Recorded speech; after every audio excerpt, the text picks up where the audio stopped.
Nessuna marcia indietro, ma solo un rinvio tecnico. Non ha dubbi il segretario provinciale della Lega Nord, Giorgio Granello, dopo essere stato costretto dagli eventi e soprattutto da Giancarlo Gentilini a rimangiarsi l'annuncio che oggi sarebbe stato il giorno della grande decisione.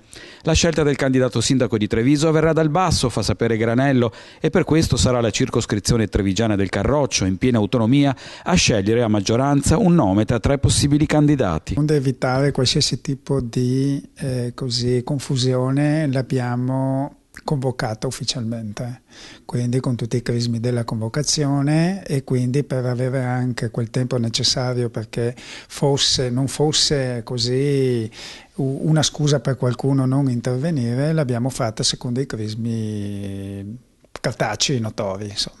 Quindi ecco perché lo spostamento di 6 giorni, e infatti è convocata per mercoledì prossimo 14 alle ore 20:30 o 20:45 al K3. Nessuna più decisione deve venire dall'altro, deve venire dal basso, ossia deve venire dalla base attraverso un confronto diretto e alla fine il risultato, perché io ritengo che la base, proprio perché trascurata per il passato, sia matura di decidere per conto proprio. E Granello fa chiarezza anche su quali siano i rapporti con Giancarlo Gentilini. Con Gentilini e il partito, in questo caso con Gentilini e me, sono assolutamente cordiali, sinceri, e d'altra parte nessuno può mettere in discussione alpino lui, alpino io, e la stretta di mano vale più di qualsiasi dichiarazione. Quindi la persona Gentilini è la persona amata dalla gente, amata dal popolo, amata soprattutto dai loro stessi militanti.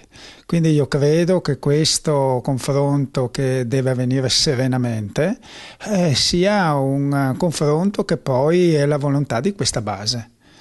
Nel momento in cui la base si esprimerà per Gentilini sarà Gentilini, se si esprimerà per qualcun altro sarà quel qualcun altro.